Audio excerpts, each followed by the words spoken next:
صلوا على النبي محمد. أعوذ بالله من الشيطان الرجيم. بسم الله الرحمن الرحيم. حضرات حبيبنا وشفينا ومولانا محمد وآله وأزواجه وذريته وأصحابه الكرام. الفاتحة. أعوذ بالله من الشيطان الرجيم. بسم الله الرحمن الرحيم.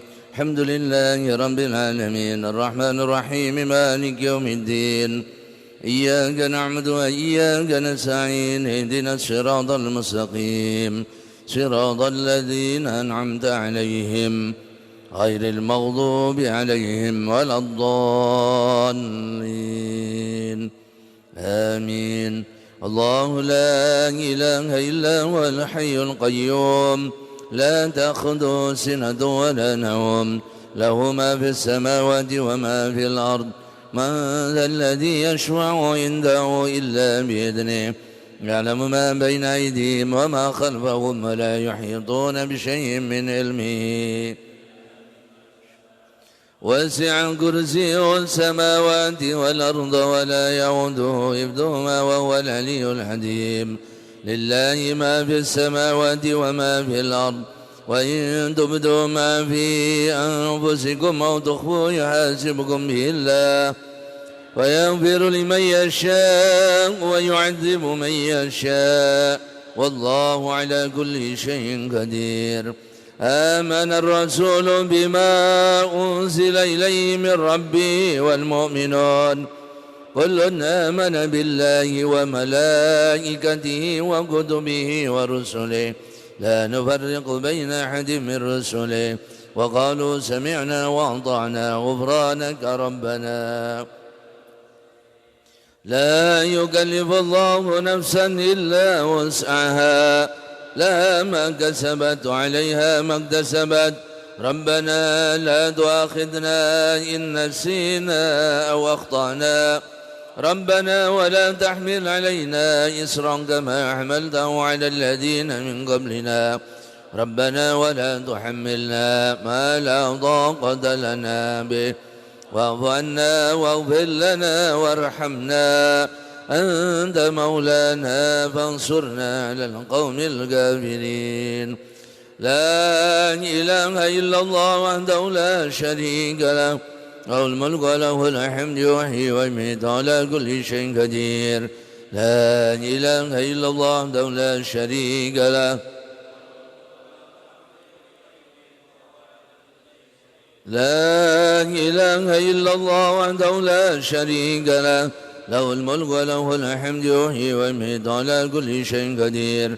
سبحان الله والحمد لله ولا إله إلا الله والله أكبر. سبحان الله ولا إله إلا الله والله أكبر. سبحان الله والحمد لله إلا الله والله أكبر. سبحان الله وبحمده سبحان الله العظيم. سبحان الله سبحان الله العظيم. سبحان الله وبحمده سبحان الله العظيم. ربنا اغفر لنا وتب علينا إنك أنت التواب الرحيم وتب علينا إنك أنت التواب الرحيم. ربنا اغفر لنا وتب علينا إنك أنت التواب الرحيم. اللهم صل على سيدنا محمد. اللهم صل عليه وسلم. اللهم صل على سيدنا محمد. اللهم صل عليه وسلم. اللهم صل على سيدنا محمد. اللهم صل عليه وسلم. أعوذ بكلمات الله التامات من شر ما خلق تامات من شر ما خلق. أعوذ بكلمات الله التامات من شر ما خلق. بسم الله الذي لا يضر مع اسمه شيء في الأرض ولا في السماء وهو السميع العليم. بسم الله الذي لا يضر مع اسمه شيء في الأرض ولا في السماء. بسم الله الذي لا يضر مع اسمه شيء في الأرض ولا في السماء وهو السميع العليم. رضينا بالله ربا وبالإسلام دينا وبمحمد نبيا. رضينا بالله ربا وبالإسلام دينا وبمحمد نبيا. رضينا بالله ربا وبالإسلام دينا وبمحمد نبيا. بسم الله والحمد لله والخير والشر مشيئة الله بسم الله والحمد لله والخير والشر مشيئة الله الحمد لله والخير والشر مشيئة الله آمنا بالله واليوم الآخر تبنا إلى الله باطنا وظاهرا تبنا إلى الله باطنا وظاهرا آمنا بالله واليوم الآخر تبنا إلى الله باطنا وظاهرا يا ربنا واعف عنا وامه الذي كان منا يا ربنا واعف عنا وامه الذي كان منا يا ربنا واعف عنا وامه الذي كان منا يا ذا الجلال والإكرام أمتنا على دين الإسلام أمتنا على دين الإسلام يا ذا الجلال والإكرام أمتنا على دين الإسلام يا ذا الجلال والإكرام أمتنا على دين الإسلام يا ذا الجلال والإكرام أمتنا على دين الإسلام يا ذا الجلال والإكرام أمتنا على دين الإسلام يا ذا الجلال والإكرام أمتنا على دين الإسلام يا قوي يا متين اكفر شر الظالمين اكفر شر الظالمين يا قوي يا متين اكفر شر الظالمين أسرع الله أمر المسلمين صرف الله شر المؤذين أسرع الله أمر المسلمين صرف الله شر المؤذين أسرع الله أمر المسلمين صرف الله شر المؤذين يا علي يا كبير يا قدير يا سميع يا بصير يا لطيف يا خبير يا علي يا كبير يا عليم يا قدير يا سميع يا بصير يا لطيف يا خبير يا علي يا كبير يا قدير يا سميع يا بصير يا لطيف يا خبير يا فارج الهم يا كاشف الغم يا من يعبد يغفر ويرحم يا فارج الهم يا كاشف الغم يا من يعبد يغفر ويرحم يا فارج الهم يا كاشف الغم يا من يعبد يغفر ويرحم أستغفر الله رب البرايا أستغفر الله من الخطايا أستغفر الله رب البرايا أستغفر الله من الخطايا أستغفر الله رب البرايا أستغفر الله من الخطايا والذنوب لا إله إلا الله لا إله إلا الله لا إله إلا الله لا إله إلا الله لا إله إلا الله لا إله إلا الله لا إله إلا الله لا إله إلا الله لا إله إلا الله إلا الله لا إله إلا الله لا إله إلا الله لا إله إلا الله لا إله إلا الله لا إله إلا الله لا إله إلا الله لا إله إلا الله إلا الله لا إله إلا الله لا إله إلا الله لا إله إلا الله إلا الله لا إله إلا الله لا إله إلا الله لا إله إلا الله إلا الله لا إله إلا الله لا إله إلا الله لا إله إلا الله لا إله إلا الله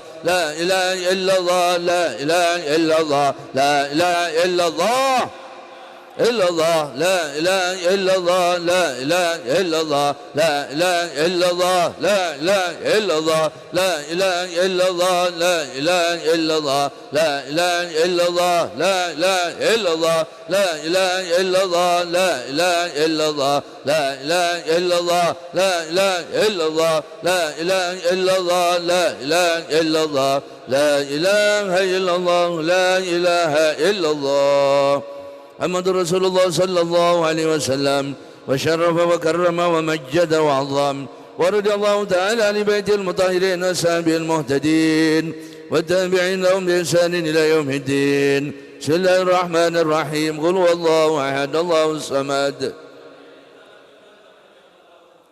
بسم الله الرحمن الرحيم قل هو الله أحد الله الصمد لم يلد ولم يولد ولم يكن له كفوا أحد بسم الله الرحمن الرحيم قل هو الله أحد الله الصمد لم يلد ولم يولد ولم يكن له كفوا أحد بسم الله الرحمن الرحيم قل أعوذ برب الفلق من شر ما خلق من شر غاسق إذا وقب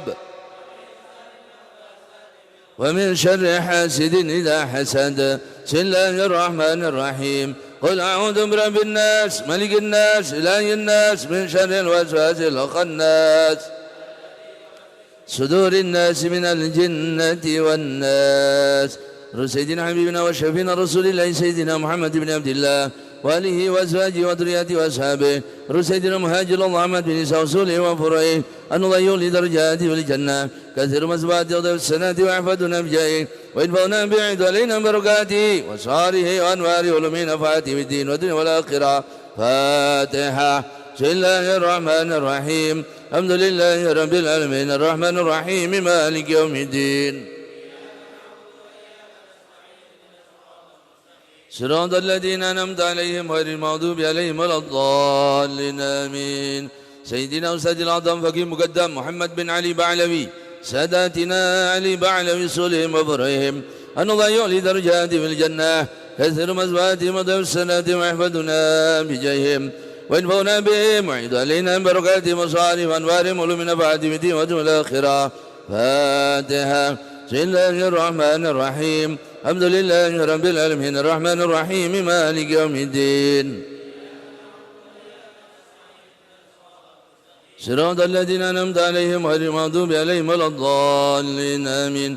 سادتنا الصوفي أينما كانوا وكانت أرواحهم من مشارق الأرض إلى مغاربها أن الله يعلي درجاته والجنة كثر مسبات وضيف السنة ويحفظنا بجاههم وينفعنا بهم ويعيد علينا بركاتهم وصالحهم وأنوارهم ولمن بعدهم الدين والدنيا والآخرة. فاتحة. بسم الله الرحمن الرحيم. الحمد لله رب العالمين الرحمن الرحيم مالك يوم الدين. صراط الذين أنعمت عليهم غير المغضوب عليهم ولا الضالين آمين. سيدنا صيب راتب قطب الإرشاد غيث العباد والبلاد الحبيب عبد الله بن علوي بن محمد الحداد سوله وفره أن الله يولي درجاته في الجنة كثير مسبات يضيف السنة ويحفظنا بجاهه وينفعنا به ويعيد علينا بركاته وصالح أنواره ولمن فاته ودين ودول الآخرة. فاتحة. بسم الله الرحمن الرحيم. الحمد لله رب العالمين الرحمن الرحيم مالك يوم الدين. صراط الذين أنعمت عليهم غير المغضوب عليهم ولا الضالين آمين. كافة بدل الصالحين والدينا مشايخنا في الدين وذوي الحقوق علينا وأمات هذه هذه بلدة من أهل لا إله إلا الله أن الله يغفر لهم ويرحمهم فرج كروب المسلمين ويرحمهم واشف مرضاهم ويجمع شملهم على الهدى يولي هداة بينهم يولي عليهم خيارهم وسوى شرارهم ويكفنا ويكفنا ويكفنا وإياهم شر الفتن والمحن والمؤذيين والمتعدد من قريب أو بعيد يرخي أسعارهم ويغفر أمطارهم يعطي كل سائل منا منكم سؤلا ملدلا ورسولا يفتح علينا وعليكم فتوى العارفين يختم لنا بالحسنى وراد عنا في خير لط وعافية ولما نوى حبيب زين بن إبراهيم السميط حفظه الله وإلى حضرة النبي محمد. الفاتحة. بسم الله الرحمن الرحيم. الحمد لله رب العالمين الرحمن الرحيم مالك يوم الدين. صراط الذين أنعمت عليهم غير المغضوب عليهم ولا الضالين آمين. اللهم إنا نسألك رضاك والجنة ونعوذ بك من سخطك والنار. اللهم إنا نسألك رضاك والجنة ونعوذ بك من سخطك والنار. اللهم إنا نسألك رضاك والجنة ونعوذ بك من سخطك والنار. يا لما سر منا لا تهتك عنا وعافنا وعنا كل نعيذ كنا. يا لما سر منا لا تهتك عنا وعافنا وعنا كل نعيذ كنا. يا لما سر منا لا تهتك عنا وعافنا وعنا كل نعيذ كنا. صلى عنا سيدنا محمد صلى الله عليه وسلم خيرا. صلى عنا سيدنا محمد صلى الله عليه وسلم وأهله. صلى عنا سيدنا محمد صلى الله عليه وسلم خيرا. صلى عنا سيدنا محمد صلى الله عليه وسلم وأهله. صلى عنا سيدنا محمد صلى الله عليه وسلم خيرا. صلى عنا سيدنا محمد صلى الله عليه وسلم وأهله. صلى عنا سيدنا ونبينا محمد أفضل ما جزى نبيا عن أمته. يا الله بها يا الله بها يا الله خاتمة. يا الله بها يا الله بحسن الخاتمة. يا الله بها يا الله بها يا الله والقبول. بسم الله الرحمن الرحيم. الحمد لله رب العالمين صلى الله على حبيبنا وشفينا ومولانا محمد وعلى آله وصحبه أجمعين. اللهم أكرمنا بنور الفهم واخرجنا من ظلمات الوهم وافتح لنا باب رحمتك وانشر علينا حكمتك يا أرحم الراحمين. سبحانك لا علم لنا إلا ما علمتنا إنك أنت العليم الحكيم. قال مصنف رحمه الله تعالى ونفعنا بعلومه في الدارين آمين.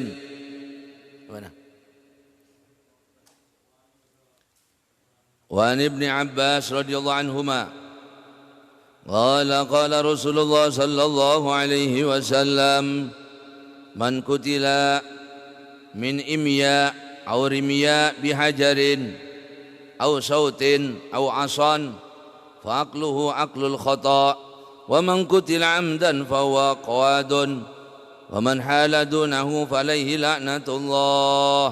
أخرجه أبو داود والنسائي وابن ماجه بإسناد قوي. Hadis riwayat dari An Ibni Abbas radhiyallahu anhuma. Hadis riwayatkan oleh Abdullah bin Abbas. Sayyidina Abdullah bin Abbas salah satu dari Abadilah. Salah satu dari 5 orang Abdullah yang hidup pada zaman Nabi SAW. Dan beliau minal mukthirin. Beliau termasuk sahabat Nabi yang banyak meriwayatkan hadis. Sayyidina Abdullah bin Abbas itu lahir 3 tahun sebelum hijrah. Dan Nabi meninggal beliau usia 13 tahun. Jadi Nabi meninggal beliau masih kecil. Tapi kenapa banyak meriwayatkan hadis? Karena kecerdasan akalnya, kecerdasan otaknya. Ya, Nabi, ketika Abdullah bin Abbas itu lahir 3 tahun sebelum Nabi berangkat hijrah, masih berada di Mekah, bapak ibunya membawa bayi ini kepada Nabi SAW. Kemudian Nabi mentahniknya. Mentahnik itu memberikan kurma atau madu yang dibasahi dengan lidahnya ulama, dibasahi lidahnya Nabi. Jadi Nabi membasahi kurma tersebut dengan ludahnya, kemudian dimasukkan ke dalam mulutnya Abdullah bin Abbas yang masih bayi, sehingga yang pertama kali masuk ke dalam perutnya adalah ludahnya baginda Nabi besar Muhammad sallallahu alaihi wasallam. Dan kemudian Nabi mendoakannya, Allahumma faqihu fid din wa alimhu ta'wil. Ya Allah, jadikan anak ini orang yang mengerti ilmu fikih, mengerti ilmu agama, dan mengerti ilmu tafsir. Nah, berkah daripada ludahnya Nabi yang masuk ke dalam mulutnya, berkah daripada doanya Nabi, kemudian Sayyidina Abdullah bin Abbas menjadi seorang ulama besar. Bahkan beliau mendapat gelar Habrul Ummah. Habrul Ummah itu artinya penanya umat, tintanya umat, saking luasnya ilmunya. Dan beliau mengatakan tidak ada satu ayat pun yang turun kecuali saya tahu di mana ayat itu turun, kapan turun, karena apa turun, apa maksud ayat itu diturunkan. Luar biasa. Ya, alim besar. Ya.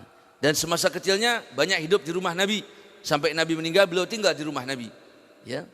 Melihat Nabi mengambilkan air wudu buat Nabi. Kalau Nabi mau wudu beliau yang ambilkan air.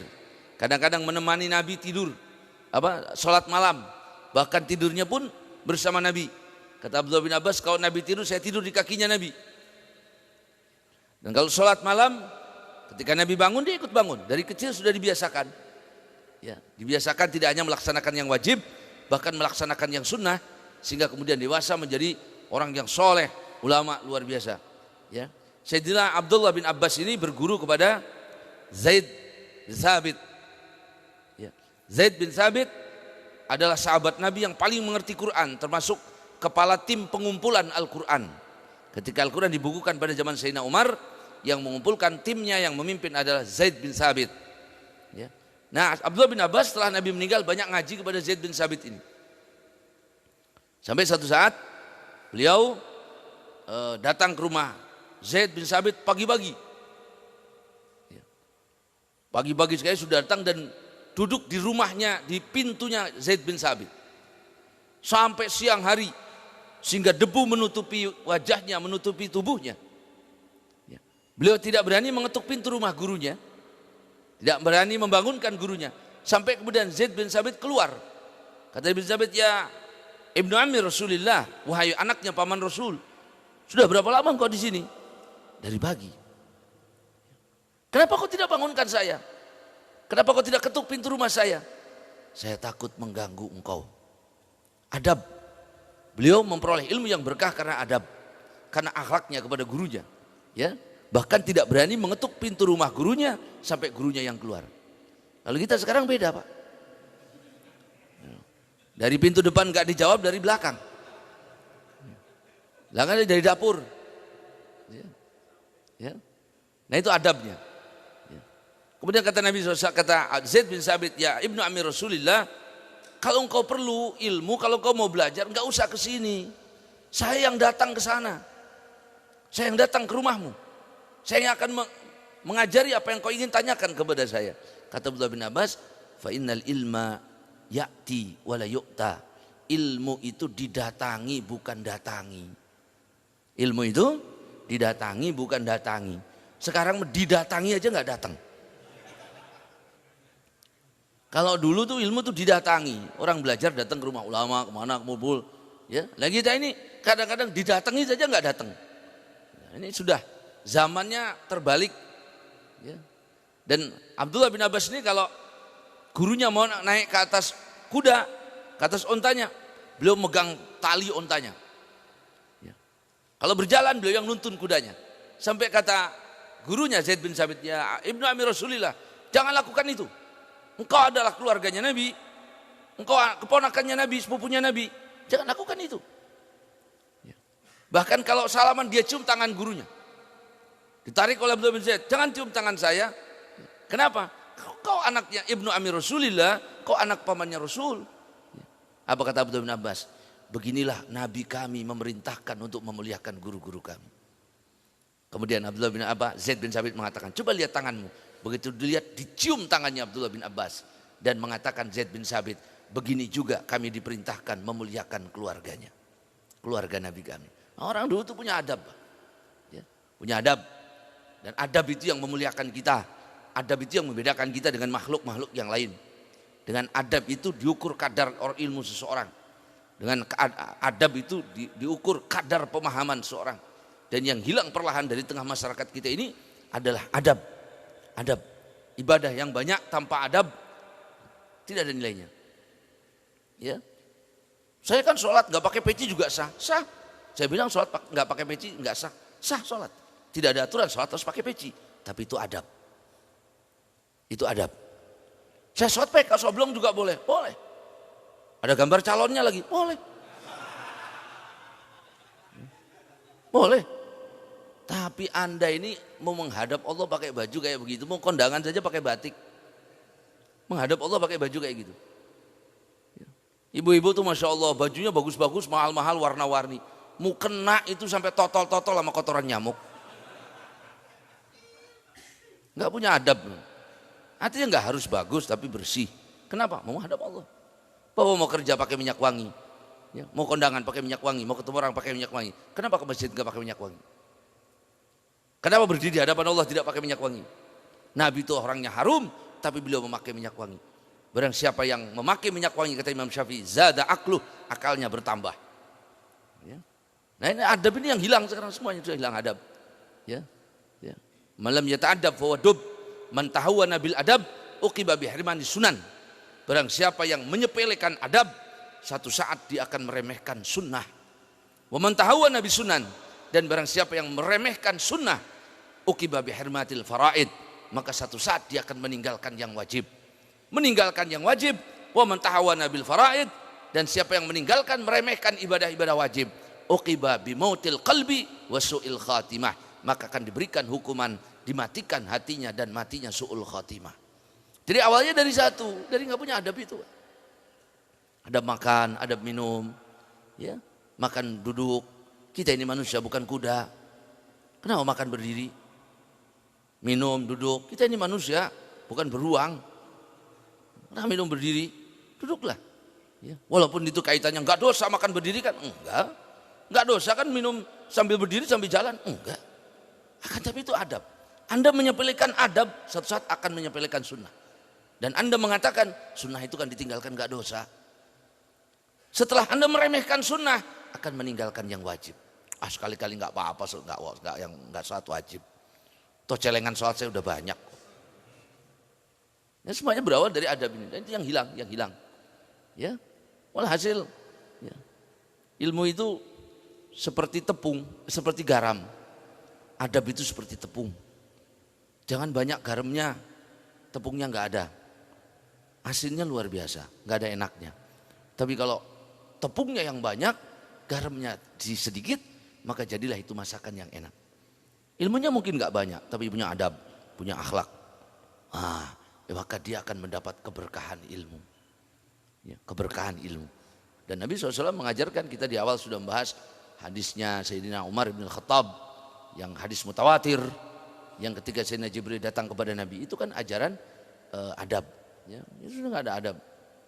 Saya pernah ketemu seorang ulama itu, Pak. Betul-betul dia menjaga adab kepada ilmu. Ya. Begitu kita datang satu rahmi ngobrol, ya biasa beliau ketawa-ketawa. Begitu seorang di antara kami ada yang bertanya soal permasalahan agama, apa aja beliau? Hentikan makannya. Jangan ada yang makan, jangan ada yang minum, jangan hormati saya, hormati ilmu. Yang akan kita bicarakan adalah hasil daripada Al-Quran. Yang kita bicarakan adalah isi daripada hadis Nabi. Hormati itu, muliakan itu. Jangan ada yang makan, jangan ada yang minum. Baru beliau jawab. Kalau ada yang makan minum saya nggak jawab. Ya kalau kita menjojong saja bebas, Pak. Bahkan kadang-kadang ada yang ngaji itu ya kopinya 2 gelas juga ada. Ya. Nah itu Sayyidina Abdullah bin Abbas. Dan ketika beliau meninggal, dikubur, itu tiba-tiba ada suara yang terdengar dari dalam kuburnya. Apa suaranya? Ya ayyatuhan nafsul mutmainnah, irji'i ila rabbiki radiyatan mardiyah. Ya, Masya Allah, disambut. Masuk dalam kuburnya, disambut oleh Allah, disambut oleh malaikat. Ya. Wahai nafsu yang jiwa yang tenang, wahai jiwa yang tentram, ya. Kembalilah kepada Tuhanmu, kembalilah kepada pemilikmu. Radiyatan, dalam keadaan ridho dan engkau diridhoi oleh Allah. Bapak kalau ke Mekah, kalau ke Arab, Sayyidina Abdullah bin Abbas itu dikuburnya di Taif, kurang lebih 80 kilo dari kota Mekah. Beliau tidak mau tinggal di kota Mekah. Kenapa?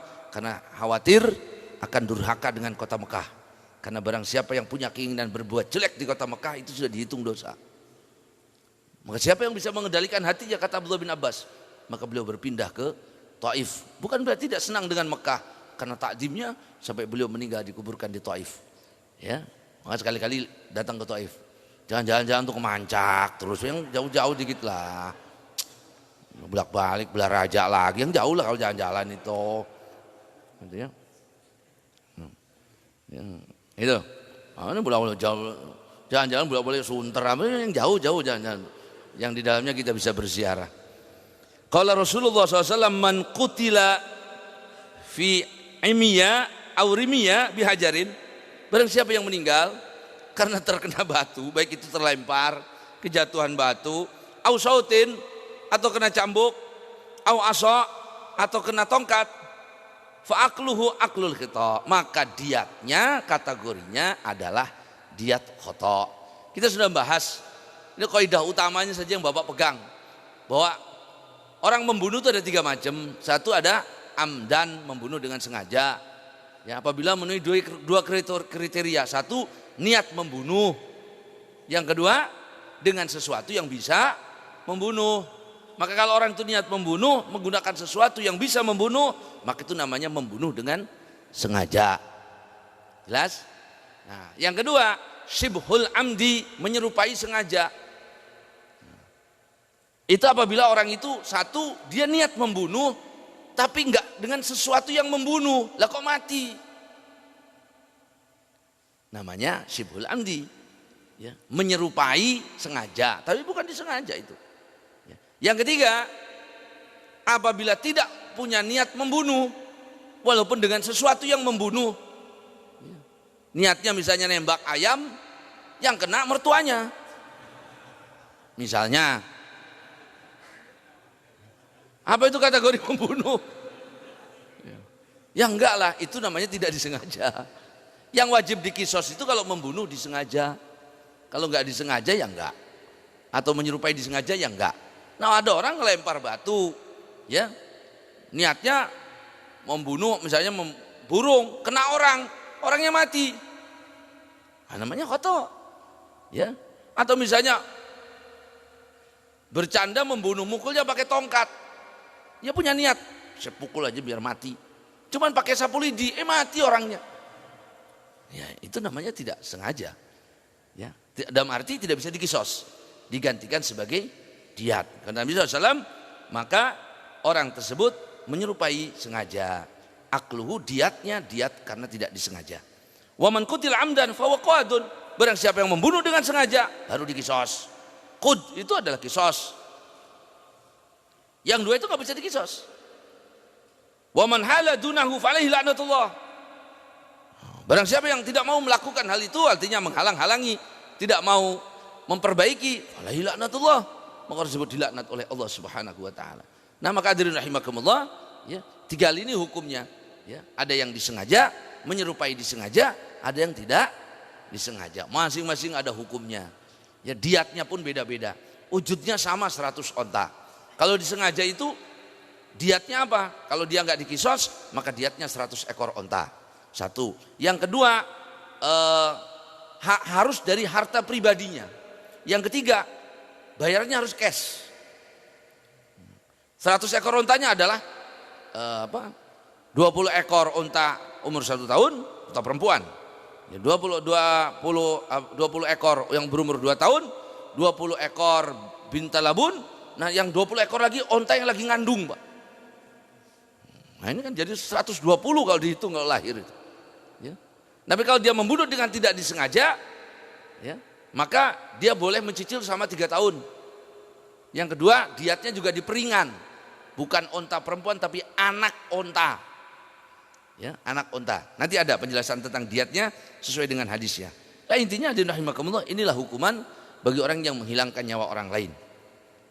Wa Ibnu Umar radhiyallahu anhuma, dan hadis riwayat Abdullah bin Umar. Abdullah lagi. Abdullah bin Umar Ibn al-Khattab, putranya Sayyidina Umar Ibn al-Khattab radhiyallahu an. Ya, beliau juga orang istimewa, perawi hadis yang banyak, orang yang mulia dan orang yang paling banyak mencontoh mengikuti Nabi. Sampai jalannya pun mengikuti Nabi. Cara Nabi jalan bagaimana, cara ngomongnya bagaimana, semuanya beliau ikuti. Saking kuatnya beliau mengikuti Nabi. Dan selama hidupnya beliau berumrah 1000 kali, Pak. Ya. Masyian, beberapa umrah itu beliau lakukan masyian, jalan kaki dari Madinah ke Mekah. Ya. Dan Abdullah bin Umar bin Al-Khattab terkenal dengan kecerdasannya, kealimannya, termasuk rujukan para sahabat setelah Nabi meninggal, atau rujukan orang-orang berikutnya setelah Nabi meninggal ketika ada pertanyaan diantaranya kepada Abdullah bin Umar bin Khattab atau kepada Abdullah bin Abbas.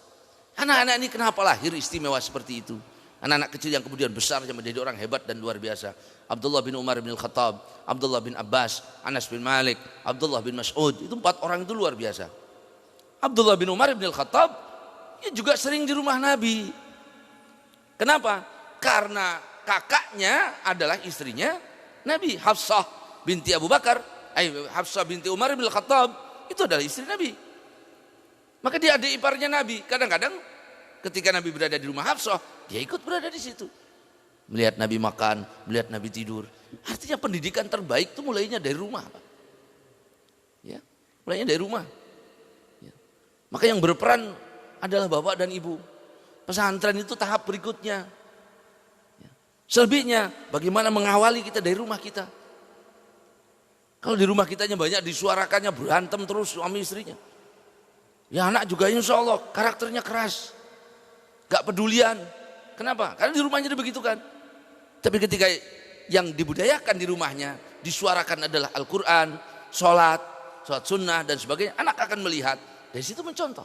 Abdullah bin Abbas melihat Nabi makan, melihat Nabi tidur, melihat Nabi sholat. Abdullah bin Abbas juga demikian. Itu membekas di benak mereka waktu masih kecil. Dan ketika dewasa mereka menjadi orang yang luar biasa. Maka nggak cukup pendidikan itu dengan kita menitipkan ke pesantren saja. Tapi orang tua juga punya peranan. Orang dulu tuh kalau anaknya di pondok, bapaknya puasa. Ibunya puasa. Sehingga anaknya berhasil. Ya gitu, bapaknya mau anaknya di pondok, ya jojong aja semuanya. Bapaknya sibuk, gak pernah nongol-nongol ibadah, ibunya juga sibuk sama medsosnya. Sehingga akhirnya, ya kesana kan saya titipkan di pondok. Iya, tapi salah satu yang mustajab itu adalah orang tuanya. Dan terutama dari semuanya itu adalah ibunya. Yang paling berperan itu ibu. Makanya anak itu kalau nurut mesti tanya. Kita ada anak nurut, pinter, hafal Quran, orang mesti tanya, ibunya siapa? Kalau anak-anak brengsek, kurang ajar, orang tanya, bapaknya siapa? Iya Pak. Orang ada anak, udah tahu bapaknya itu ustadz loh. Anaknya nurut, Masya Allah, anaknya hafal Quran, iya Masya Allah. Itu pasti karena ibunya. Loh, kan bapaknya ustadz, saya bilang. Ya karena ibunya. Itu anaknya bandel kabur-kaburan di pondok. Nah, itu bapaknya dulu begitu. Ya, yang menentukan ibu itu luar biasa. Ya, nah karena itu harus perempuan itu pinter. Harus perempuan itu mengerti agama. Ada orang mengatakan, ngapain ibu itu harus pinter? Harus pinter, nanti anaknya pinter. Ibunya blow on, anaknya jendel Pak. Nah yang parah, ibunya blow on, bapaknya jendel. Anaknya gandol sudah itu. Ya. Harus ibu-ibu itu pinter. Ya. Mengerti hukum agama, mengerti zikir, mengerti Al-Quran. Kenapa? Karena itu akan ditularkan pasti ke anak. Akan diwariskan ke anak. Akan dipahamkan ke anak. Ya. Maka banyak wali itu besar tuh karena ibu-ibu. Karena ibunya mereka. Maka jangan main-main sama ibu-ibu tuh Pak. Luar biasa. Ya, bapak kan numpang cetak doang. Karakternya tuh ibunya. Subhanallah. Dulu ada seorang anak kecil itu dimotivasi sama ibunya. Nah, kalau engkau bisa bermimpi dengan Nabi, engkau orang hebat. Kalau engkau mimpi Nabi, engkau orang hebat. Bagaimana caranya supaya saya mimpi Nabi, Bu? Banyak baca sholawat. Ikuti sunnah Nabi. Jangan berbuat dosa. Bangun rasa cintamu kepada Nabi. Si anak ini berjuang terus. Suatu saat dia bermimpi berjumpa dengan Nabi. Pagi dia laporkan kepada ibunya, senang anak kecil. Kata ibunya, bagaimana? Alhamdulillah saya mimpi ketemu Nabi. Apa kata ibunya? Enggak hebat. Kok enggak hebat? Yang hebat itu kalau engkau berjumpa dengan Nabi tidak dalam keadaan mimpi. Oh bisa begitu? Bisa. Caranya diteruskan. Si anak ini terus sampai satu saat dia berjumpa dengan Nabi tidak mimpi, dalam keadaan sadar. Begitu dilaporkan ke ibunya, apa kata ibunya? Itu sekarang engkau baru laki-laki yang sebenarnya. Baru engkau sekarang jadi orang. Nah itu. Ya. Karena ibunya. Imam Bukhari itu karena siapa? Karena ibunya. Setiap sujud di dalam sholat tidak pernah sekalipun ibunya itu lupa berdoa, minta kepada Allah supaya anaknya menjadi orang yang paling mengerti ilmu hadis. Dikabulkan oleh Allah. Ya. Soalnya biasanya itu jarang-jarang Bu bapak-bapak doain anaknya itu jarang. Yang ada doanya Allah marzuqni, Allah marzuqni. Nah kalau ibu doain anaknya mesti itu. Itu Imam Bukhari itu Masya Allah Pak. Komputer kalah. Komputer ada ngehangnya. Imam Bukhari nggak pernah hang. Solehnya luar biasa. Beliau menulis kitab Sahih Bukhari di Madinah selama 16 tahun. Satu kitab ditulis 16 tahun. Isinya cuma 6.000 hadis. Itu pun banyak mukarrar, banyak hadis yang diulang-ulang. Ya. Itu beliau setiap kali menulis hadis, sholat 2 rakaat. Berarti beliau sholat 12.000 rakaat. Mengarang satu kitab. Dan beliau menulis itu dalam keadaan puasa. Berbuka puasanya seteguk air 1 butir kacang.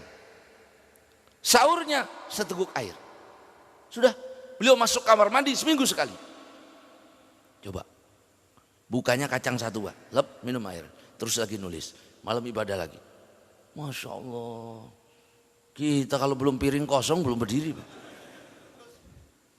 Kamar mandinya seminggu sekali. Buang air kecil, buang air besar seminggu sekali Pak. Kita kan sehari 7 kali. Orang dulu tuh punya himmah. Orang dulu punya semangat. Bukan duniawi semangatnya. Kita kan cita-citanya begini, semua duniawi. Sehingga mereka hebat, mulia. Kenapa? Karena yang dikejar itu sesuatu yang mulia. Ya, kalau kita paling tidak mengikuti mereka. Nggak bisa, ya jangan ditinggalin semua. Kalau mereka puasa tiap hari ya kita puasa seminggu sekali lah, Senin Kamis. Nggak bisa ya sebulan 3 hari. Nggak bisa hari-hari besar, hari Arafah, Asyura, Tasu'a, ya puasa.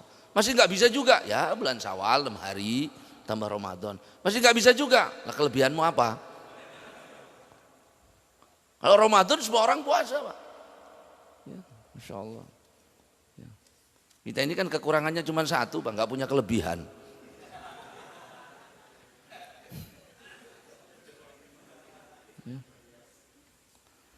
Nah, ini Abdullah bin Umar ibn al-Khattab, Sayyidina Abdullah bin Umar ibn al-Khattab radhiyallahu anhu. Anin Nabi sallallahu alaihi wasallam, "Idza amsaka ar-rajula wa qatalahu al-akhar, yuqtalu alladhi qatal wa yuhbasu alladhi amsak." Apabila seorang laki-laki megangin seorang laki-laki, atau ada seorang laki dipegangin, yang bunuh yang lain. Yang dikisos yang mana? Yang bunuh. Yang megangin di penjara. Hukum. Ya.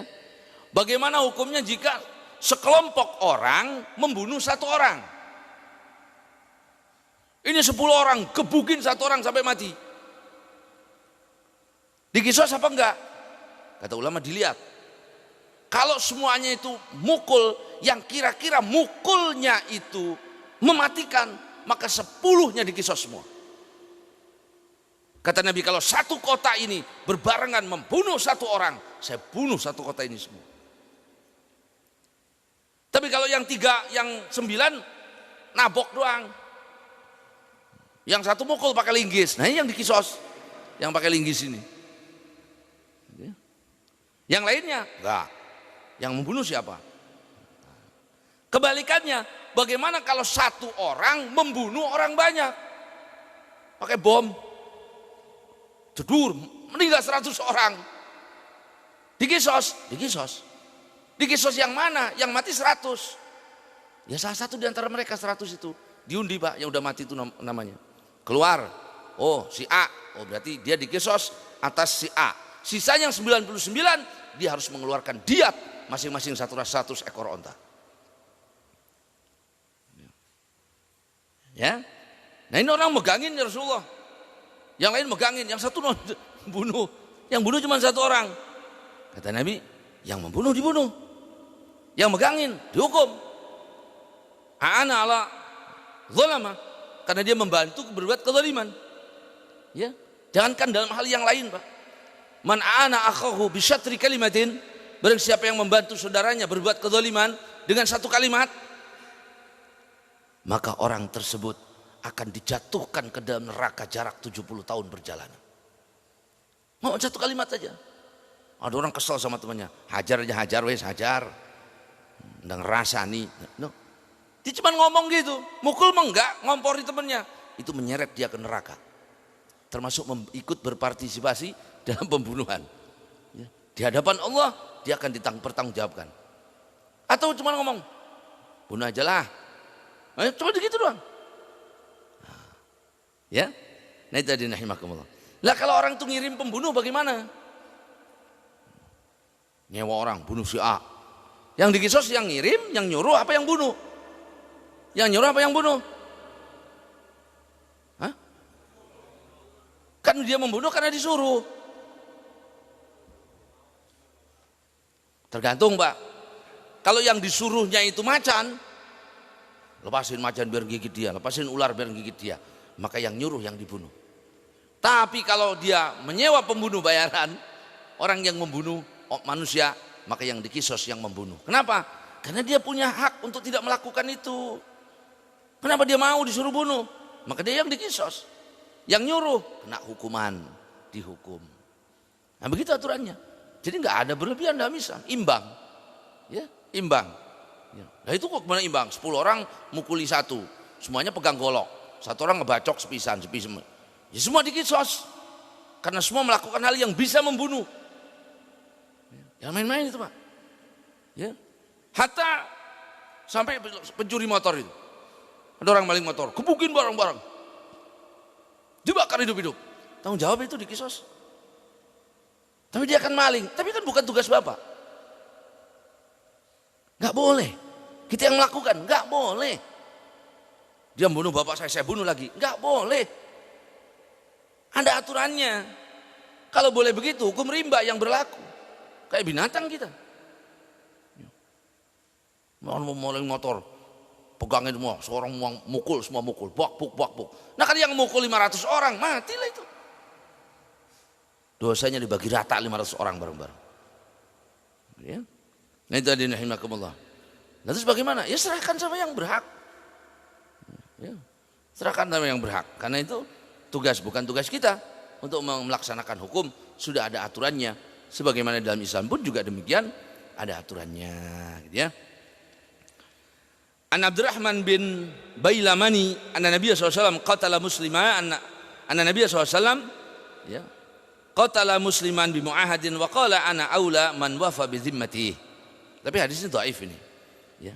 Ada seorang orang kafir membunuh orang muslim. Ya. Kemudian Nabi SAW tidak mengkisosnya, tapi hadis ini dhaif. Hadis yang sahih, apabila orang non muslim membunuh orang muslim dikisos. Tapi apabila orang muslim membunuh orang non muslim tidak dikisos, harus bayar diat. Ya. Kenapa? Karena salah satu syaratnya kisos bahwa orang itu harus sederajat. Kalau tidak sederajat nggak bisa. Orang merdeka membunuh budak nggak bisa dikisos, harus bayar dia tetap. Kalau dosa tetap di hadapan Allah. Ya. Nah ada orang mu'ahad, orang kafir itu ada 4 macam, Pak. Satu ada namanya kafir dhimmi. Kafir dhimmi itu orang yang tinggal bersama orang muslim, mematuhi aturan orang Islam, ya, mengikuti hukum yang berlaku di tengah umat Islam dan membayar jizyah, namanya dhimmi. Ya, mereka bertetangga dan mereka haknya sama dengan orang Islam. Artinya haram hartanya dimakan, haram darahnya ditumpahkan, tidak boleh.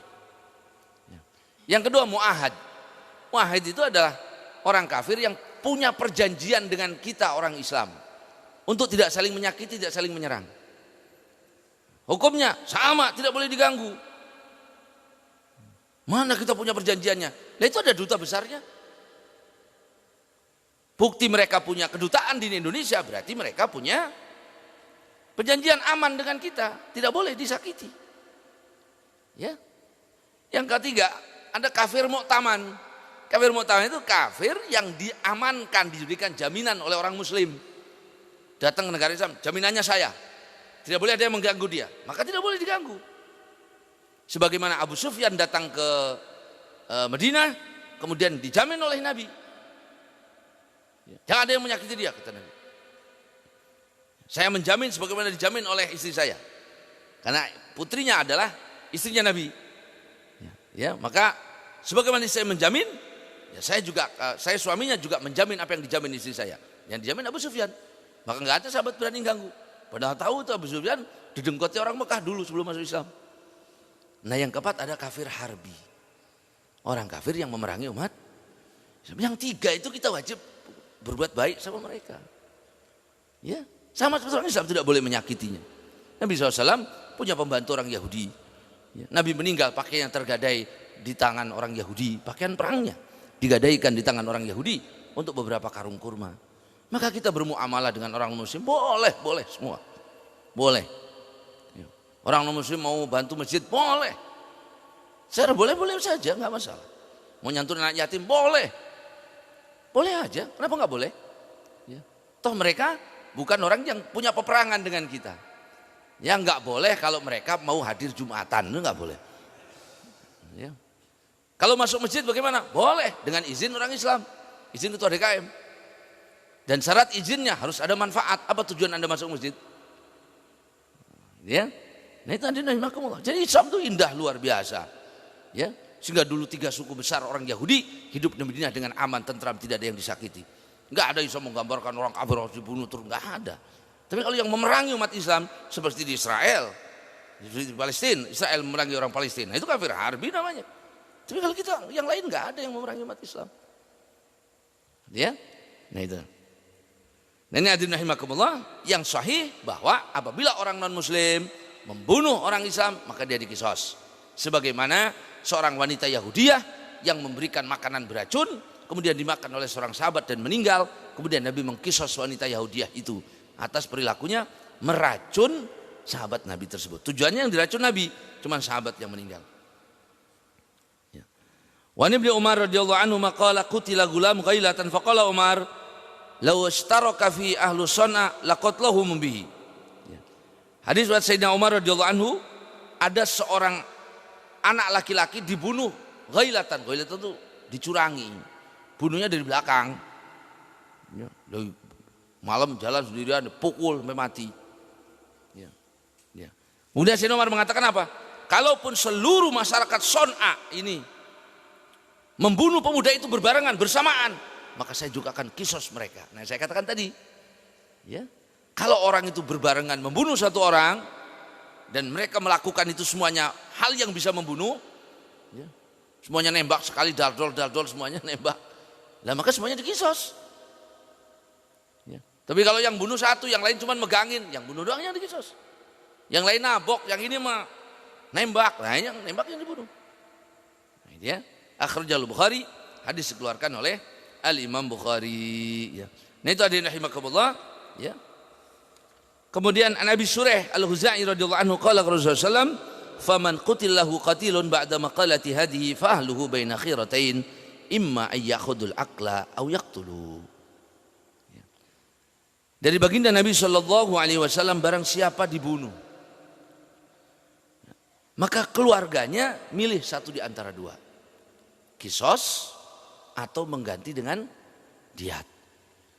Kita sudah bahas, kalau orang itu membunuh maka dia berkaitan dengan 3 hak. Satu, hak Allah. Orang yang membunuh dia berkaitan dengan Allah. Apa hak Allah? Tobat dan mengeluarkan kafarah. Apa kafarahnya? Memerdekakan budak. Kalau tidak sanggup, puasa 2 bulan berturut-turut. Kalau tidak sanggup, memberi makan 60 fakir miskin. Yang kedua, hakul warasah, haknya ahli waris. Keluarga yang dibunuh mintanya apa? Oh, harus dibunuh lagi, kisos.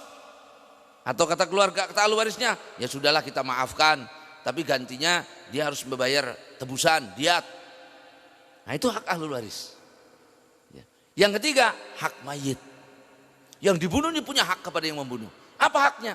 Nanti di akhirat dia akan datang menuntut orang yang membunuhnya dan mengatakan kepada Allah, ya Rabb, tanyakan kepada dia, kenapa dia membunuh saya? Apa salah saya? Tanyakan kepada dia, kenapa dia membunuh saya? Ditanyakan itu di akhirat. Maka nggak gampang, 3 hak besar. Ya. Maka meninggalnya, hancurnya alam ini enteng di mata Allah, Pak, dibanding ada satu nyawa yang dibunuh. Marah Allah. Pada hancurnya alam ini semua enteng bagi Allah. Saya bunuh satu orang, marah Allah. Nah, karena rahimakumullah, ya, hindari hal-hal yang menjerumuskan kepada hal tersebut. Ya. Hindari mukhasamah, hindari bermusuhan. Nah, jadi orang memaafkan. Kalau kita yang dizalimi, ya, Allah tidak akan pernah membiarkan kezaliman. Tidak di dunia, tidak di akhirat. Kalau dilepaskan di dunia, di akhirat 2 kali lipat. Diberikan hukuman di dunia oleh Allah, di akhirat pun akan diberikan hukuman lagi oleh Allah. Itu nggak usah ribut, ya. Mau balas nggak berani, mau ngelawan takut, ya sudah sabar aja. Nanti di akhirat Allah nggak diem, pasti dihisap, pasti. Kenapa Anda yang bergerak sendiri? Kenapa kita yang membunuh, membalas, misalnya ada orang bunuh keluarga kita bunuh lagi, ya. Padahal yang membunuh itu akan bertanggung jawab di hadapan Allah di akhirat nanti. Ya. Maka hindari segala sesuatu. Jadi orang yang gampang memaafkan. Ya. Kalau ada orang menzalimi kita, saya maafkan. Apakah dia di akhirat dimaafkan oleh Allah? Hak Allah untuk mengazabnya atau tidak? Yang pasti segala bentuk kedzaliman itu akan diselesaikan dulu di hadapan Allah. Diselesaikan. Kenapa engkau ngabisi kopi teman sebelahmu? Tapi kan saya udah maafkan ya Allah. Ya dihisap dulu. Supaya jelas semuanya. Kambing aja nanduk temennya ditanya oleh Allah. Hisap. Itu kambing diberdirikan dihisap, Pak. Semut itu dihisap. Cuman bedanya binatang jadi tanah. Kita mujazun, kita diberikan balasan atas apa yang kita lakukan. Ya.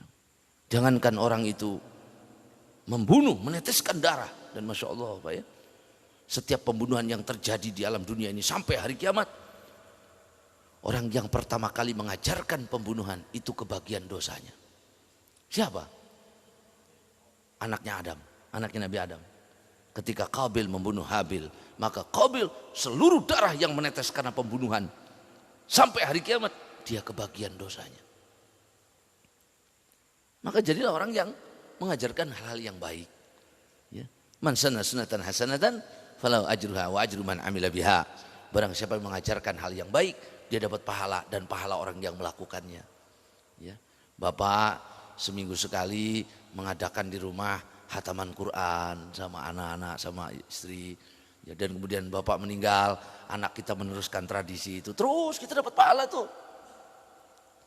Saya ninggalin warisan yang baik sama keluarga itu. Ya. Atau misalnya seminggu sekali diadakan puasa bareng. Serumah harus puasa semua. Dan tradisi diteruskan oleh anak-anak kita. Ya kita dapat pahala. Kebalikannya, man sanna sunnatan sayyi'atan. Barang siapa yang mengajarkan kebiasaan jelek. Seperti apa? Kesiangan sholat subuh.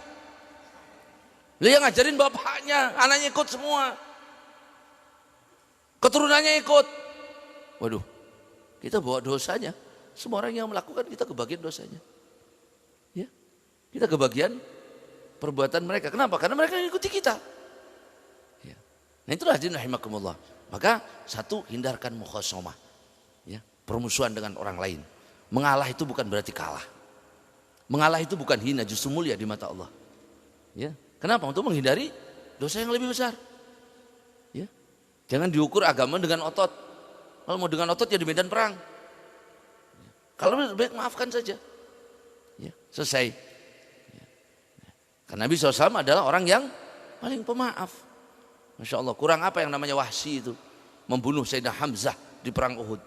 Datang kepada Nabi masuk Islam, diterima oleh Nabi. Padahal Nabi marah besar melihat Sayyidina Hamzah. Kalau dibunuh saja, jangan dibelah dadanya, diputus telinganya, dikeluarkan matanya. Marah Nabi melihat itu. Dimutilasi. Tapi begitu orang itu datang minta maaf, dimaafkan sama Nabi. Khalid bin Walid, berapa sahabat gugur. Sayyidina Khalid begitu datang kepada Nabi masuk Islam, diterima oleh Nabi. Jadi orang yang pemaaf. Yang maafkan tuh gak gampang Pak, karena itu pahalanya besar.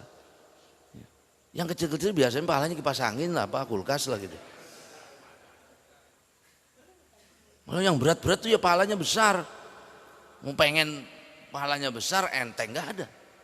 Ya. Pokoknya saya harus sabar. Ya ibu kalau sabarnya besar berarti pahalanya besar. Kalau sabar yang enteng-enteng, ya berarti pahalanya enggak juga. Ya. Innama ajruki ala qadri ta'abuki, kata Nabi Aisyah, pahala yang Allah berikan syukuran berapa besar sulit atau tidaknya. Bapak ngaji sambil sakit perut, gede pahalanya.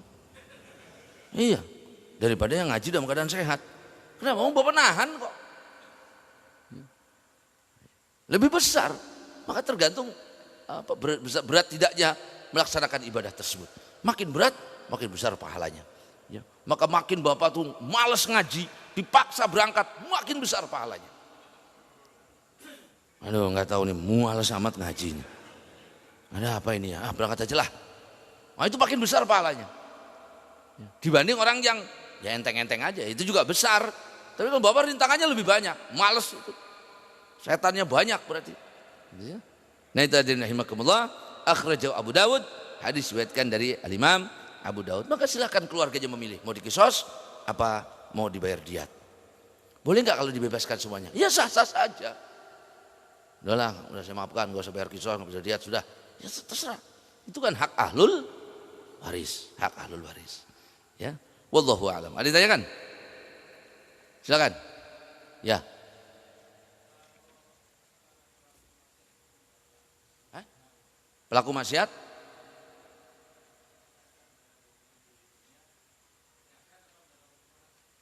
Apa orang itu berbuat pelanggaran yang dikategorikan ada hukumannya di dunia?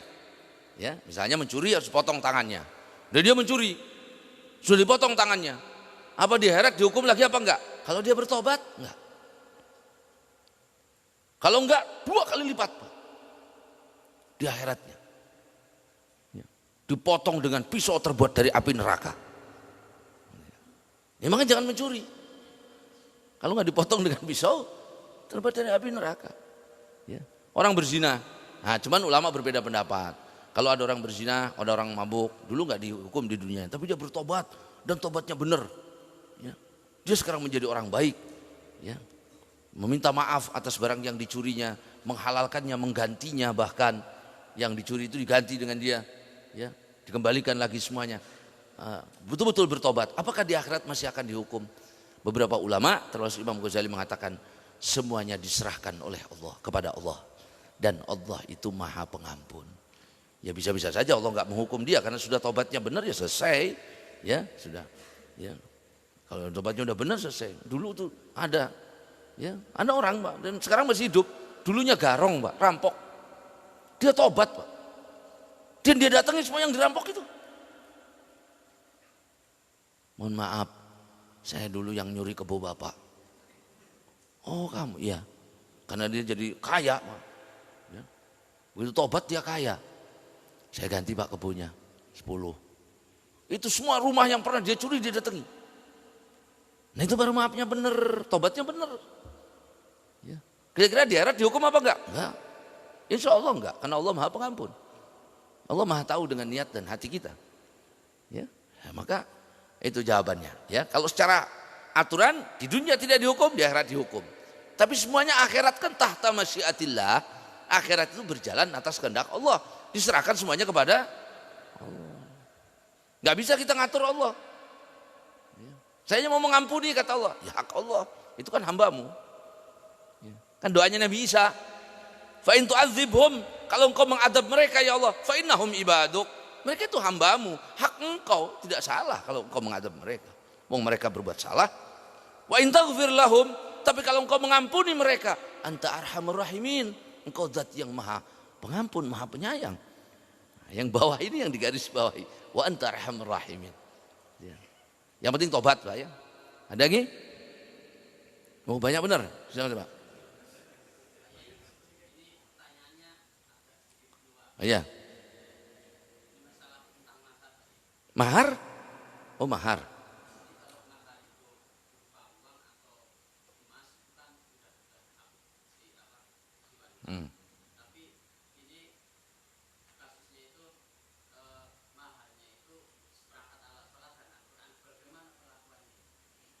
Seperangkat dengan mas kawin, seperangkat alat sholat dan Al-Quran. Ya punya istri.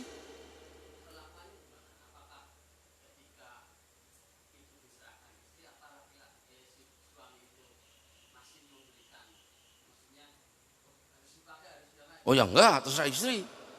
Itu milik istri. Qurannya enggak dibaca-baca, ditaruh di etalase, bahkan dibingkai, tempel di tembok, kenang-kenangan mas kawin. Ya itu terserah istrinya. Sudah milik istri.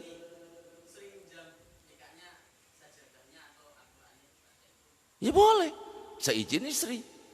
Tidak masalah. Ya, boleh-boleh saja. Mas kawin tuh semuanya punya istri. Ya, kalau bapak mau pakai harus izin istri. Dulu mas kawinnya apa? Emas 500 gram. Ya kalau bapak mau pinjam emasnya, mas 500 mau saya buat modal, ya nanti harus dibalikin. Tapi kalau istrinya udah nggak usah dibalikin Pak, jual aja buat makan barang-barang, ya boleh. Terserah, itu milik ibu, milik istri, terserah. Ya. Suami nggak bisa ngutak-ngutik. Ya. Kalau dikasihkan oleh istri ke suami, ya juga boleh. Udah Pak, buat bapak aja. Ya terserah. Ya.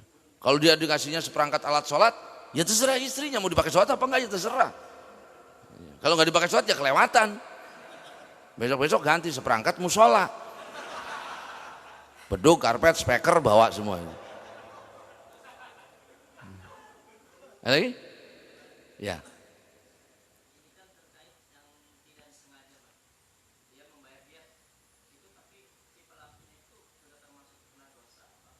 Kan saya bilang 3 hak.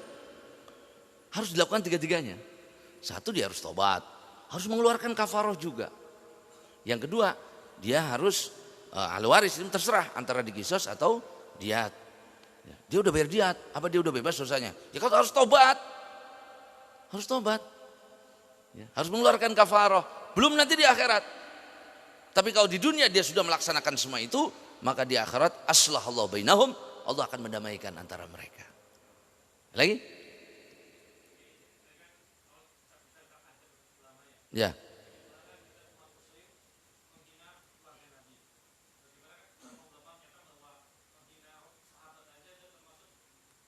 Ya.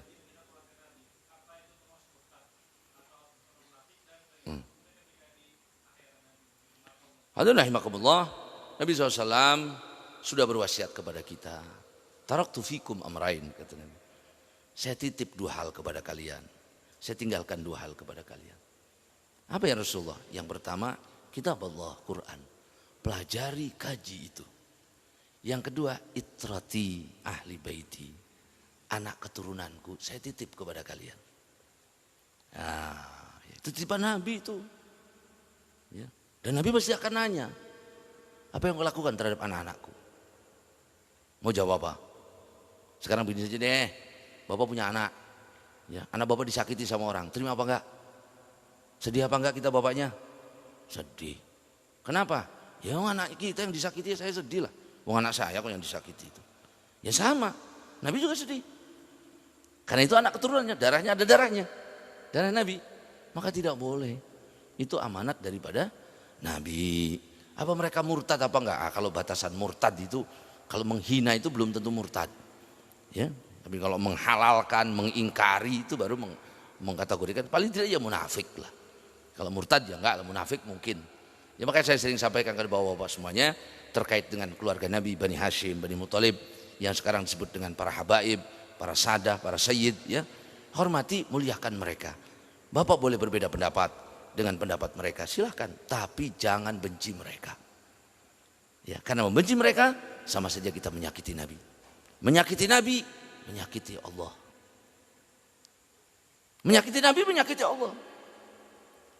Mereka manusia, iya manusia. Siapa bilang mereka malaikat? Berarti punya salah dong. Iyalah, wong bukan Nabi kok. Tapi jangan lihat itunya. Yang namanya berlian itu taruh di comberan juga tetap berlian. Walaupun dia kotor, ya berlian, kotor doang. Ya, dia bersihnya bersih, maka harus memuliakannya. Gitu ya. Ada lagi? Ya. Waalaikumsalam warahmatullahi. Hah? Orang gila ngamuk. Ini kayaknya ada satu yang kelewat ya di sini, enggak? Enggak ya? Orang gila ngamuk terus?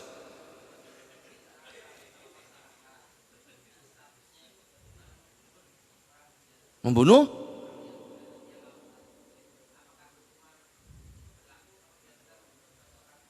Kenapa dibunuh?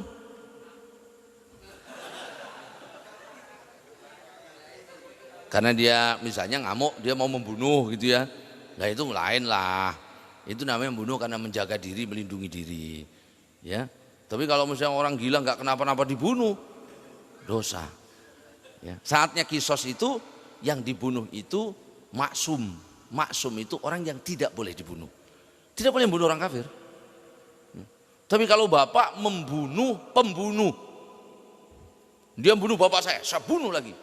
Apa saya dikisos? Enggak bisa dikisos, harus kena dia. Aturannya kan saya udah bahas syaratnya 5 itu. Masa lupa sih? Di antara syaratnya kan yang dibunuh itu harus maksum. Maksum itu siapa? Orang yang tidak dihalalkan darahnya. Ya. Ya. Dalam hadis, la yahillu dammu mri'in muslimin illa min thalath. Ya. Halal darahnya orang muslim itu karena 3. 1, murtad. 2, sayyibuz zani, orang yang sudah pernah menikah kemudian berzina, kan menghukumnya dirojam sampai mati. Ya. Yang ketiga, qatilun nafs, membunuh orang yang membunuh orang lain. Ya. Ada lagi ulama menambahkan tarikus sholah, yang meninggalkan sholat. Nah, gitu ya.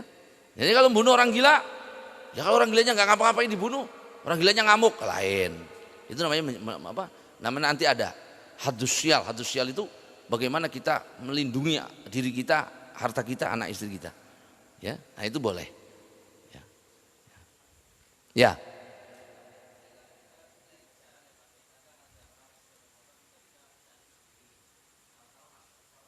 Mati.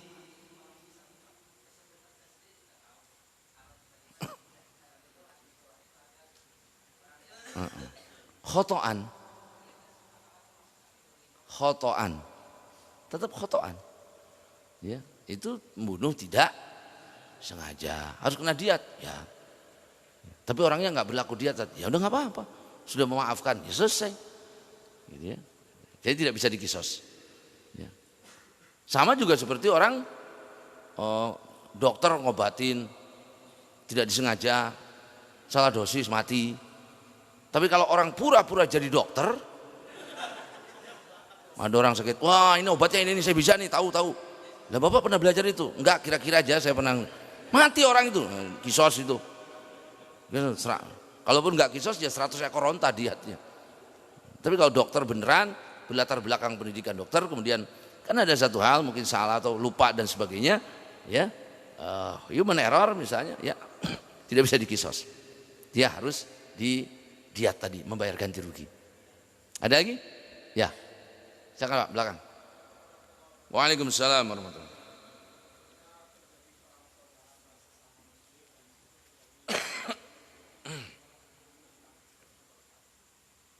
Idal taqal musliman bisayfihima fal qatil wal maqtul finnar, kata Nabi.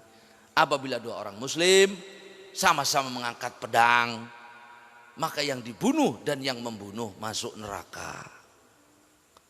Kata sahabat, ya Rasulullah, hadal qatil, kalau yang membunuh masuk neraka, jelas. Yang dibunuh, fama balul maqtul, kalau yang dibunuh kenapa masuk neraka ya Rasulullah? Karena tadinya dia juga pengen membunuh, cuman dia mati duluan. Ya, maka yang terjadi di Yaman, umat Islam dengan Islam, terjadi di Syria, umat Islam dengan Islam, qatil maqtul finnar. Terus bagaimana kalau kita seperti itu? Ada orang Islam mau membunuh kita, orang Islam juga saudara kita mau membunuh kita, apa kita lawan apa enggak? Ada dua hadis. Hadis yang pertama, kun khaira ibni Adam, jadilah yang terbaik, salah satu yang terbaik di antara dua anak Adam. Ya. Hadis yang kedua diperintahkan melawan. Nah kalau bapak mau dibunuh sama orang bagaimana? Melawan apa diam? Melawan Pak. Melawan apa diam? Ya tergantung. Kalau bapak hidupnya manfaat, kaya, banyak sedekah, banyak ibadah, ngajar ngaji, banyak muridnya, atau di masyarakat bermanfaat dengan kepemimpinannya dan sebagainya, lebih baik ngelawan. Kenapa? Karena hidupnya lebih baik daripada matinya. Tapi kalau kita hidup yang orangnya ya ada nggak dicari, nggak ada juga, nggak ada yang ingat, gitu. Ya. Kerjanya cuma tidur, catur, ya sudah itu, baik pasrah aja. Kenapa? Dibunuh syahid, orang yang dibunuh mati syahid, dosanya ditanggung yang bunuh, masuk.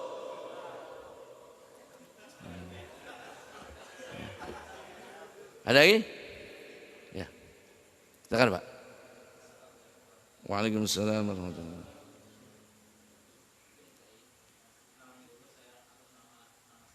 Nggih. Oh, silakan.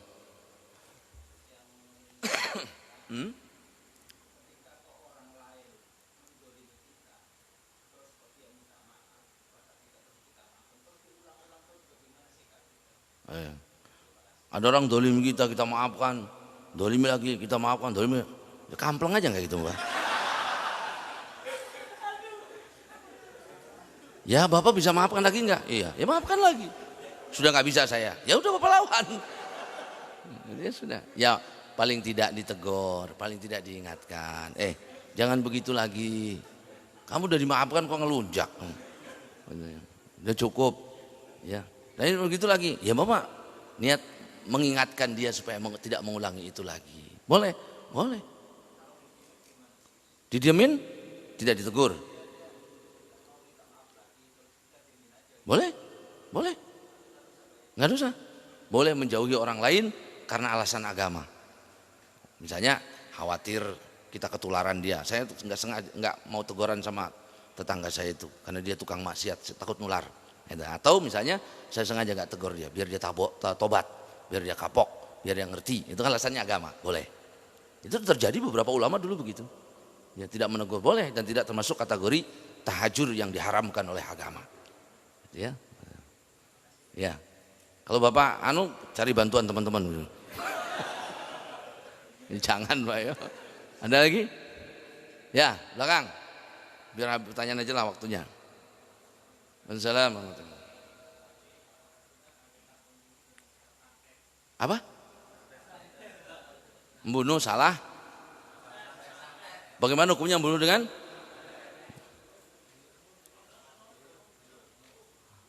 Bagaimana hukumnya membunuh dengan santet? Sama. Bunuh yang bunuh.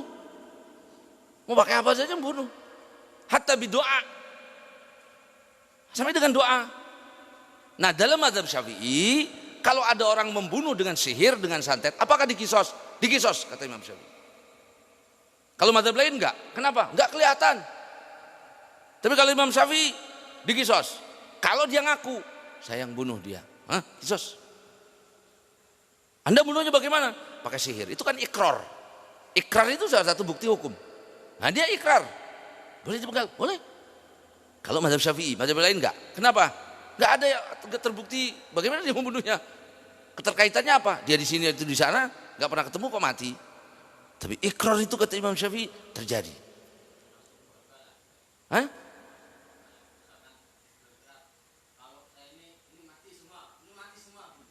Muhabalah? Mubahalah. Ya mubahalah itu bukan begitu juga, Pak. Mubahalah itu sumpah.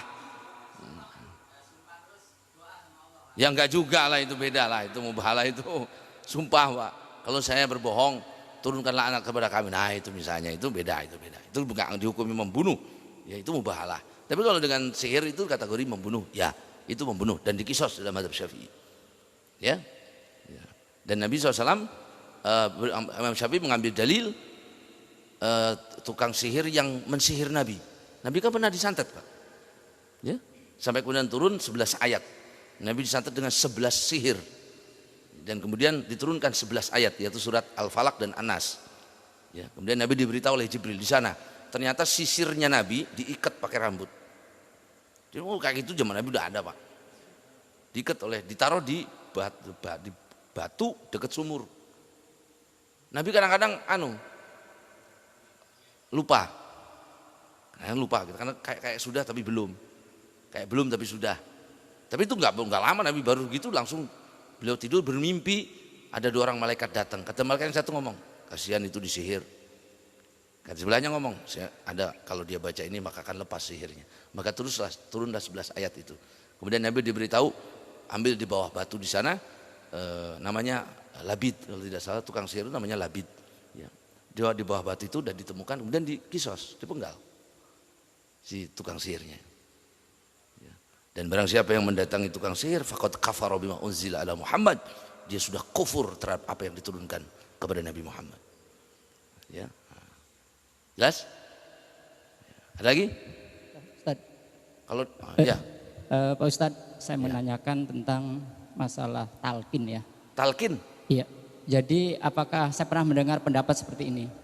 Kalau ulama atau kiai nggak boleh ditalkinkan sama orang yang biasa, artinya tidak kufu atau sekelas ya, benar atau tidak gitu ya. Terus pertanyaan tadi, misalnya nggak boleh, ini belum jawab ya, tapi saya langsung pertanyaan. Seperti kita kan ngirim Fatihah kepada Nabi ya, seling ilah hadratin itu ya. Artinya kan keadaan kita ini umat ya, kalau sholawat itu udah jelas mungkin ya ada di Al-Quran ya. Nah kalau baca Fatihah, sedangkan kadang mungkin ya bacaan kita aja Fatihahnya acak-acakan mungkin ya. Mungkin kalau orang-orang yang benar nggak korik gitu ya. Mungkin pertanyaan itu hanya ya, terima kasih. Yang pertama talqin kuburan ya. Iya. Kalau orang habis kubur itu, ya talqin di kuburan, mayoritas ulama mengatakan itu bagian daripada yang disunahkan. Mengambil dalil Nabi pernah menalkin Ibrahim. Sayyidina Ibrahim itu putranya Nabi. Meninggal satu riwayat umur 18 bulan, satu riwayat umur hampir 8 tahun. Ya, masih bayi, masih kecil lah.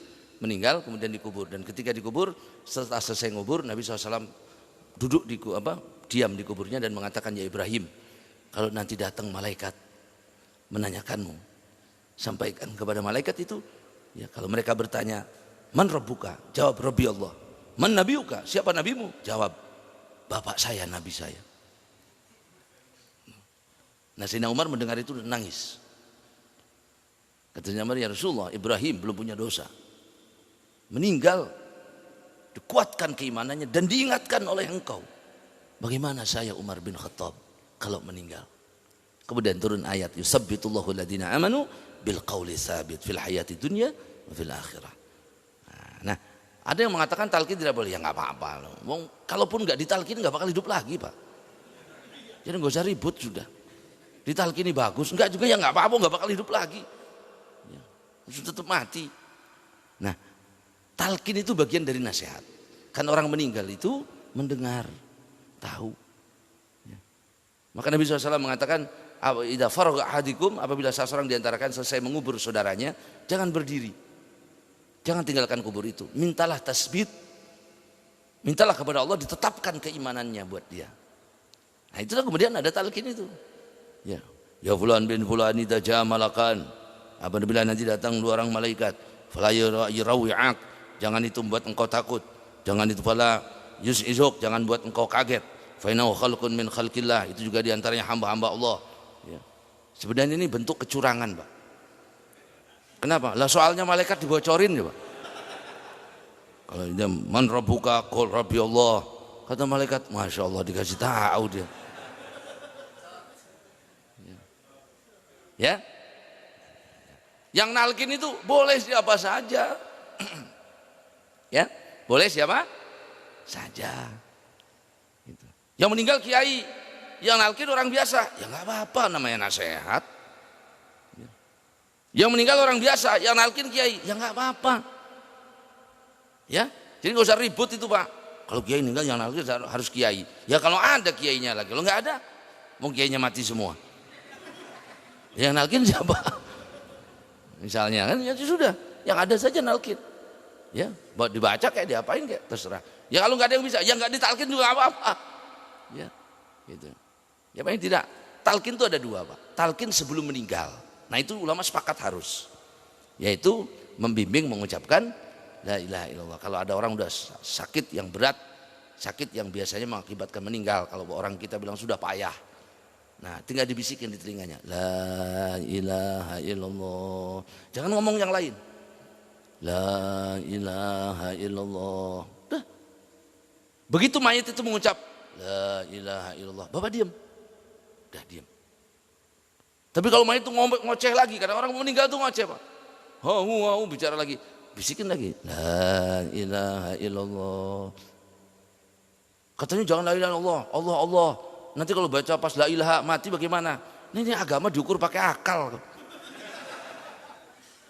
Diperintahkannya lakinu mautakum la ilaha illallah. Kata Nabi la ilaha illallah.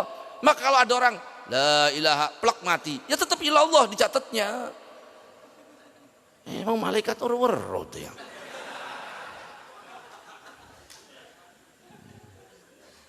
Ini mau Allah Allah.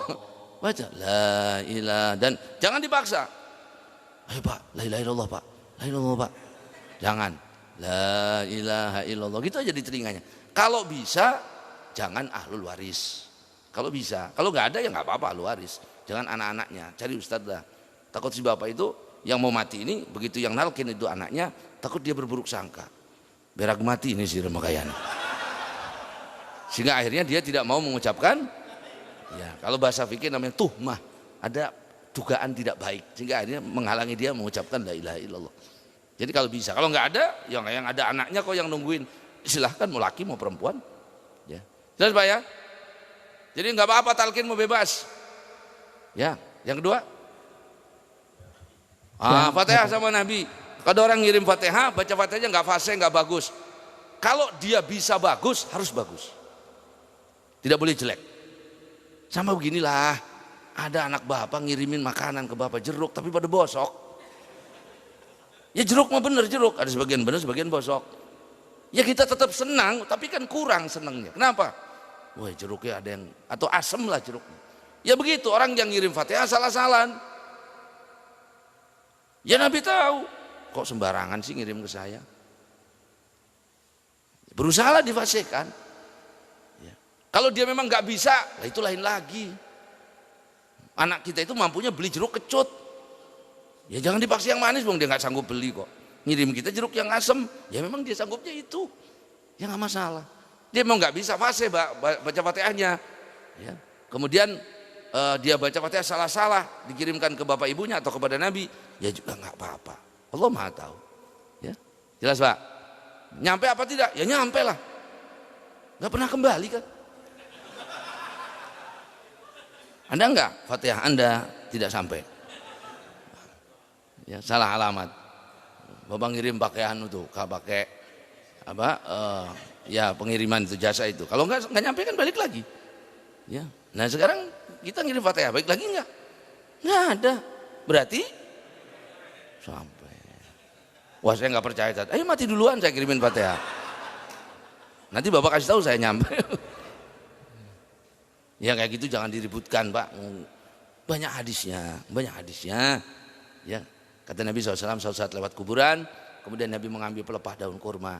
Tasbihnya daun kurma ini meringankan siksa orang yang dikubur ini. Karena seluruh daun itu bertasbih, semua benda itu bertasbih.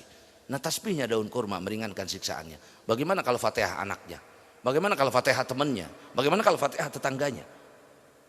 Kalau daun kurma saja yang tidak bisa ngomong, meringankan siksaannya, bagaimana kalau yang baca tasbih itu anaknya? Bagaimana kalau baca tasbih temannya, tetangganya? Bagaimana kalau hataman Quran? Bagaimana kalau la ilaha illallah 70.000? Nah, ya tentu nyampe. Enggak nyampe. Idza mata ibnu Adam inqata amalu illa min salas. Ini sebenarnya sudah kita bahas ya. Apabila anak Adam itu meninggal putus amalnya. Iyalah putus. Amal yang meninggal Pak, yang putus itu amal yang meninggal. Kalau kita kan belum mati. Putus enggak yang belum mati amalnya? Kalau yang sudah mati mau putus. Kenapa? Dia enggak sholat, dia enggak zakat, mau mati kok. Tapi ada amal dia walaupun sudah mati terus mengalir. 1, ilmunya bermanfaat. 2, sedekahun jariyah. 3, anak yang soleh. Itu amal dia.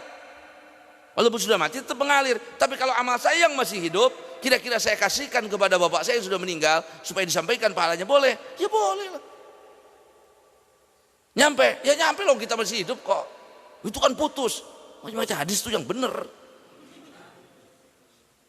Ya hadis itu nggak salah, emang benar Pak. Bapaknya yang salah paham. In qata'a amalu, putus amalnya mayit. Lah iyalah putus, mau sudah meninggal kok. Dia nggak sholat, nggak baca Quran, nggak zikir. Kalaupun dia sholat di kuburnya nggak dapat pahala. Tapi kita yang masih hidup putus apa enggak?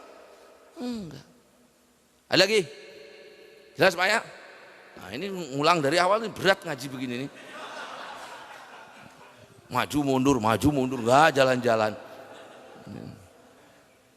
Mudah-mudahan Allah Subhanahu wa taala memberikan taufik hidayah kepada kita semuanya, berikan kita husnul khatimah fil afiyah wassalamah, anak-anak kita soleh dan solehah, bermanfaat di dunia dan akhirat, keluarga kita keluarga yang barokah, tahta riayatillah, di bawah perlindungan Allah Subhanahu wa taala. Fatihah. Bismillahirrahmanirrahim. Alhamdulillahirabbil alamin arrahmanirrahim maliki yaumiddin. Iyyaka na'budu wa iyyaka nasta'in shiratal mustaqim shiratal ladzina an'amta 'alaihim ghairil maghdubi 'alaihim waladdallin. Subhanakallahumma bihamdika asyhadu an la ilaha illa anta astaghfiruka wa atubu ilaik. Subhana rabbika rabbil izzati amma yasifun. Wassalamun alal mursalin walhamdulillahi rabbil alamin. Mohon maaf atas segala kurangan. Wassalamualaikum warahmatullahi wabarakatuh.